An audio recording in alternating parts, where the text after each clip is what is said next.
In the dead of night, a man heard a knock at the door, but when he checked the monitor, there was no one outside. Just as he was about to turn away, the doorbell rang again. He zoomed in on the screen and saw a disheveled woman standing outside. Her terrifying appearance nearly scared him to death. He finally managed to fall asleep, but not long after, he suddenly felt a choking sensation, as if someone was gripping his neck. The eerie footage captured a shadowy figure standing ominously beside him, and then he appeared to be inexplicably controlled, squatting in the corner and behaving in an unsettling, strange manner. A news station's video went viral online, surpassing 1 million views. He returned to normal once the shadow beside him faded. When he glanced at the mirror, he noticed the shadow resting on his shoulder again. Overcome by fear, he swung his arm and shattered the mirror. After breaking the mirror, he noticed a groove behind it, which held a strange box. Why is there a box here? And it looks so odd. The next day, he contacted that woman.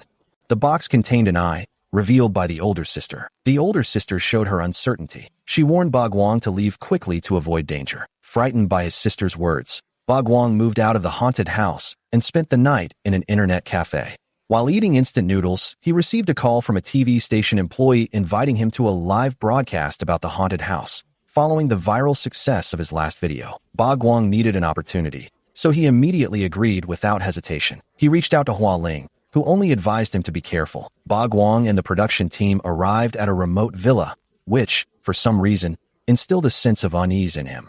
The haunted house may have left him with a shadow, or the land could be cursed. The owner unexpectedly appeared and halted the filming just before it began. The owner backed out despite having an agreement. The owner allowed filming after negotiations, but set one condition. He had to consult the guests first. The owner entered a guest room, and his voice was audible inside. The owner appeared to be talking to himself, prompting Bagwang to peek through the door and confirm he was alone inside. He was also occasionally letting out eerie laughter.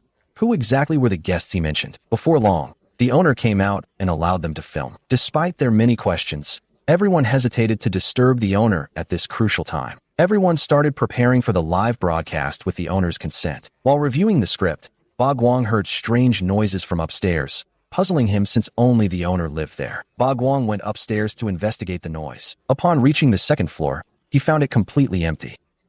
Just as he was about to leave, a little girl unexpectedly entered the room. Bagwang turned pale with fear and quickly ran away from the second floor when the girl entered the last room. Bagwang started the live broadcast, all set. As the various hosts provided commentary, Bagwang appeared on the live screen. They didn't expect that the shy Bagwang had suddenly transformed. The host thought he was just performing casually, but it was not what they imagined. He looked serious as he faced the broadcast. Everyone was surprised at first, but they dismissed it, believing Bagwang was merely performing. After the broadcast, Bagwang forgot what he had said. After the shoot concluded, everyone else left, and Bagwang had no choice but to remain. Bagwang spent the night in the live streaming room and heard strange noises from upstairs. Even Bagwang, typically courageous, felt scared after the day's events. The noise was so disruptive that Bagwang couldn't sleep. Driven by curiosity, he ventured to the second floor where the sound originated, reaching the last room. Peering through the door's crack, he witnessed a woman covering a girl's mouth as the girl desperately kicked the floor. Bagwang's eyes widened in horror as he realized this was the source of the commotion. The woman noticed Bagwang outside the door and stood up, approaching him with a sinister expression. Bagwang woke up from a nightmare, realizing it was just a bad dream. But he was still very curious about what had truly happened in that mysterious room. As he was about to check it out curiously, the owner of the stunning villa called out to him. The boss didn't speak, but gestured for Bagwang to follow him. They arrived at the last room, but it was already boarded up. The rice sugar is ready. Bagwang, witnessing the boss's angry departure, chose not to ask more questions and left the villa. Bagwang encountered Hua Ling again while wandering and, noticing he was homeless, she invited him to stay at her home. Bagwang was unaware that Hua Ling's location was a major haunted house. While washing dishes, Bagwang sensed someone watching him, but found no one when he turned around. That night, heavy rain began, and Bagwang was startled awake by a scream from Hua Ling's room. Bagwang knocked and, receiving no answer, opened the door to find a scared Hua Ling curled up in the closet. Bagwang tried to comfort her, but she forcefully rejected him. Hua Ling, typically gentle, appeared changed as Bagwang found her curled up in the closet, leaving him confused. Hua Ling returned to her usual smile, unaffected by last night's events. Bagwang sensed something unusual about Hua Ling. He informed his older sister about Hua Ling. Bagwang suspected Hua Ling was either possessed or had brought something dirty. The older sister hesitated, unwilling to reveal too much, whether out of concern or intent. Ba Guang came home at night, but did not find Hualing. He couldn't locate Hualing's position at the shared location. During breakfast the next day, Ba Guang couldn't resist asking about Hualing. Hualing had been missing for several days, and no one could locate her. Ba Guang, driven by curiosity, sneaked into her room. He found a notebook in the drawer. Ba Guang discovered that the notebook only noted recent events. When he searched for Hualing on his phone, he found no results, indicating she didn't exist. Ba Guang, staring at the screen, heard a door open behind him and turned.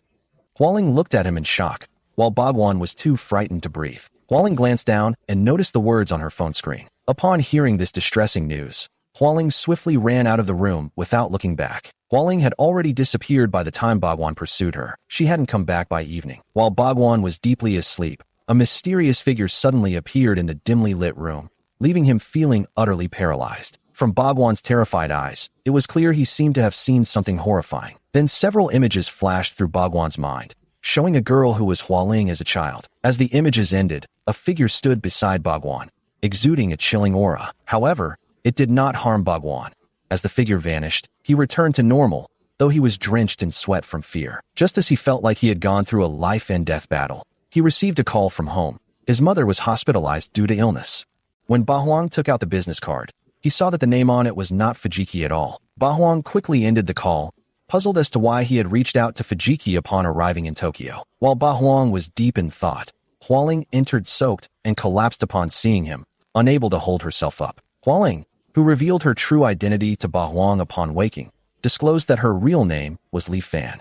As a child, her father had killed her stepfather during a custody fight with her mother. After being released from prison, he couldn't confront his father due to childhood trauma. To start anew, he changed his name. Ba Guang comforted Hualing after being moved by her heartfelt confession. The next day, Ba Huang planned to take Hualing back to the countryside to visit his sick mother. Just as they were leaving, Ba Huang was mysteriously confined in the house, while Hualing was inexplicably drawn forward, running endlessly. Ba Guang broke the glass and ran after Hualing, fearing for her safety. He followed the GPS to an old house, where he found Hualing sitting sadly inside, next to the corpse of Tengji, who seemed to have died long ago. Ba Guang previously encountered only the ghost of Tengji. Ba Guang and Hualing's meeting, from their first encounter to the haunted house at the TV station, was not coincidental. Tengji feels relieved to see his daughter with someone trustworthy. In a daze, Ba Guang saw Tengji blessing them. The horror film ultimately shifts the source of fear to a father's intense obsession with love. The plot twist highlights a father's great love. Ba Guang gave up a promotion and salary increase for his dreams, showcasing the courage and drive of youth. When Ba Guang was down and out, Hualing took him in. Society's warmth is also evident.